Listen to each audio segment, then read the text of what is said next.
Buenas chicos y chicas, bienvenidos a un nuevo podcast. Hoy os hablaré sobre la restauración borbónica en España. La restauración borbónica en España, que se desarrolla entre 1874 y 1902, en esta etapa inicial representa un intento consciente de estabilizar el sistema político tras un siglo XIX marcado por la inestabilidad. No se trata simplemente de la vuelta de la monarquía, sino de la creación de un modelo político nuevo que buscaba evitar los conflictos constantes que habían caracterizado etapas anteriores como el sexenio democrático. El principal impulsor de este sistema fue Antonio Cánovas del Castillo, quien diseñó un modelo basado en el orden, la estabilidad y el control político.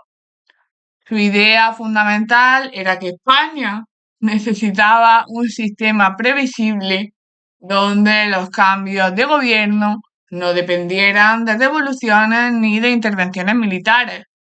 Para ello planteó una estructura política con varios elementos esenciales: la monarquía, las cortes, una constitución y un sistema de alternancia política controlada. La monarquía se restauró en la figura de Alfonso XII, que había sido formado políticamente bajo la supervisión de Cánovas. Este monarca encarnaba el modelo de rey constitucional que defendía el sistema. No era un monarca absoluto, pero sí tenía amplias competencias. De hecho, la corona jugaba un papel fundamental, ya que compartía la soberanía con las cortes y tenía capacidad para nombrar gobierno, disolver el parlamento e influir directamente en la vida política. Uno de los pilares fundamentales del sistema fue la Constitución de 1876. Se trataba de un texto moderado, breve y flexible, inspirado en constituciones anteriores como la de 1845, aunque incorporaba algunos elementos de la de 1869. Establecía una soberanía compartida entre el rey y las cortes, lo que en la práctica reforzaba el poder de la monarquía. Además, reconocía derechos individuales, pero estos quedaban limitados por leyes ordinarias, lo que permitía restringirlos según las necesidades del gobierno. El sistema político era bicameral, con un Congreso de los Diputados elegido por sufragio y un Senado formado en gran parte por designación real y por miembros de la élite. También se establecía un Estado confesional católico, lo que otorgaba un papel relevante a la Iglesia. En cuanto a la administración territorial, el modelo era claramente centralista, con ayuntamientos y diputaciones bajo el control del gobierno. Sin embargo, el elemento más característico del sistema de la Restauración fue el llamado turno pacífico de partidos. Este mecanismo consistía en la alternancia en el poder entre dos grandes partidos: el Partido Conservador, liderado por Cánovas, y el Partido Liberal, encabezado por Práxedes Mateo Sagasta.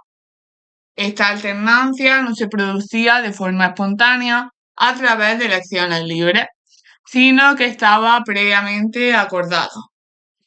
Cuando un partido se desgastaba en el gobierno, el rey encargaba formar gobierno al líder del otro partido. A continuación se convocaban elecciones que eran organizadas de forma que el nuevo gobierno obtuviera la mayoría necesaria. Este proceso garantizaba la estabilidad política y evitaba conflictos, pero al mismo tiempo limitaba la representatividad real del sistema. Para que este mecanismo funcionara, era fundamental el control del proceso electoral. Aquí entra en juego el caciquismo, que fue una práctica mediante la cual los caciques locales, que eran las personas con gran influencia económica y social, controlaban el voto en su respectiva zona. A través de las redes de clientelismo, de los favores y de las presiones, aseguraba los resultados deseados por el gobierno. De este modo, el sistema político de la Restauración se configuró como una oligarquía, donde una minoría controlaba el poder político.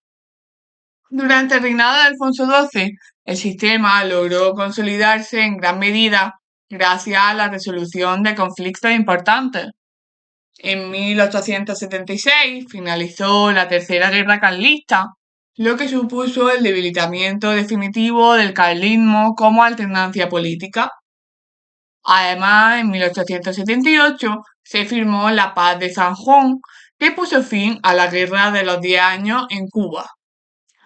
Alfonso XII también contribuyó a la estabilidad mediante una imagen pública cercana, realizando visitas a zonas afectadas por los conflictos o por los desastres, lo que reforzó la legitimidad de la monarquía.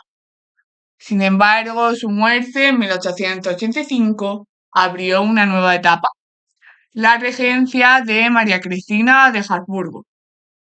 Durante la regencia, el sistema político se mantuvo gracias al acuerdo entre los conservadores y los liberales, conocido como el Pacto del Pardo.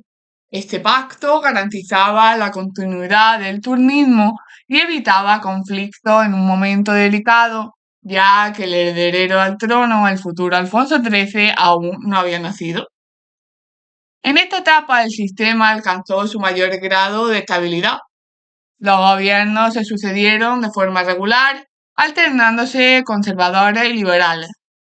Además, se introdujeron algunas reformas importantes, especialmente durante los gobiernos liberales de Sagasta.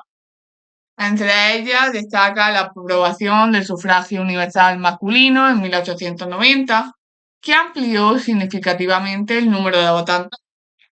No obstante, el fraude electoral continuó siendo una práctica habitual, por lo que el impacto real de esta medida fue limitado. Paralelamente surgieron diversas formas de oposición al sistema. Los republicanos, aunque debilitados y divididos, seguían defendiendo la soberanía popular y criticaban el carácter oligárquico del régimen. También el movimiento obrero comenzó a organizarse a pesar de la represión. En este ámbito se desarrollaron dos corrientes principales. Por un lado, el anarquismo, que tenía una gran implantación en España y que defendía la desaparición del Estado y la organización de la sociedad de trabajo. Por otro lado, estaba el socialismo, representado por Pablo Iglesias Poché, que apostaba por la participación política y la organización sindical. En este contexto se fundaron el Partido Socialista Obrero Español y la Unión General de Trabajadores. Además, a finales del siglo XIX aparecieron los nacionalismos periféricos. En Cataluña, el catalanismo reivindicaba autonomía política y reconocimiento cultural, mientras que en el País Vasco, Sabino Arana impulsó un movimiento nacionalista basado en la defensa de la identidad vasca y la recuperación de los fueros. El problema más grave al que tuvo que enfrentarse el sistema de la Restauración fue el colonial.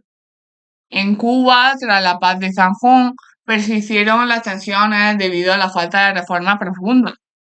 La negativa a conceder autonomía favoreció el crecimiento del movimiento independentista liderado por figuras como José Martí.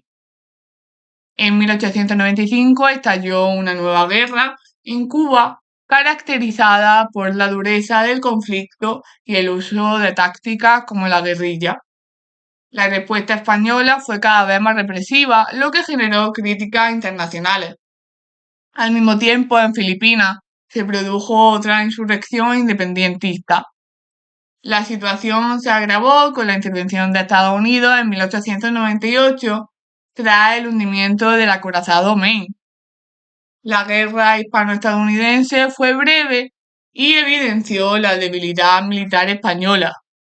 Como consecuencia, España perdió sus últimas colonias, que eran Cuba, Puerto Rico y Filipinas. Este acontecimiento, conocido como el desastre del 98, tuvo profundas consecuencias. Supuso el fin del imperio colonial español y provocó una crisis política y moral. A partir de este momento comenzaron a surgir críticas más intensas al sistema de la Restauración, que era percibido como corrupto, ineficaz y alejado de la realidad social. En definitiva, la Restauración borbónica consiguió su objetivo inicial de proporcionar estabilidad política tras décadas de conflictos.